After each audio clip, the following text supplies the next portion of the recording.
Previous వీడియోలో master chef cap ఎలా చేయాలో చూపించాను కదా. ఇప్పుడు అప్రోన్ చేసేద్దాం. ఒక పేపర్ తీసుకొని పెన్సిల్తో ఇలా 2 సైడ్స్ మార్క్ చేసుకున్నాను. ఇప్పుడు ఒక సిజర్ తీసుకొని దాన్ని కట్ చేసేయాలి. తర్వాత ఇంకొక పేపర్ని చిన్న పీస్లా కట్ చేసుకొని రెడ్ స్కెచ్తో మొత్తం ఫిల్ చేసేసి దాన్ని ఇలాగా గమ్ సహాయంతో అయితే అంటించేసాను. ఇప్పుడు ఇది పాకెట్ లాగా కనిపిస్తుంది. ఇంకొక పేపర్ మీద ఎల్లో కలర్ స్కెచ్తో ఫిల్ చేసేసాను.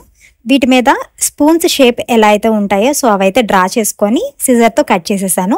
వీటిని ఇందాక పాకెట్లా పెట్టుకున్నాం కదా మనము, ఆ పాకెట్లో అయితే పెట్టేస్తున్నాను. చూడటానికి ఇలా అయితే ఉంటుంది. నేను తీసుకున్న ఈ కలర్ కాంబినేషన్ కూడా బాగుంటుంది. ఇప్పుడు యాప్రోన్ని టై చేసుకోవడానికి అలాగే తగిలించుకోవడానికి పేపర్స్తో ఇలాగ కట్ చేసుకొని సైడ్స్ అలానే నెక్ దగ్గర గమ్తో ఇలా అయితే అంటించేసాను. క్యాప్ మీద మనము ఎలా అయితే మాస్టర్ చెఫ్ అని రాసుకున్నామో సేమ్ ఇలా పాకెట్ మీద ఎమ్ అని రాసి మాస్టర్ చెఫ్ అని అయితే రాశాను. సో ఫైనల్గా మాస్టర్ చెఫ్కి కావాల్సిన క్యాప్ యాప్రాన్ రెండు కూడా నేను ఇంట్లో ఇలా ఈజీగా ప్రిపేర్ చేసేసుకున్నాను. మీరు కూడా మీ పిల్లలకి ట్రై చేయండి.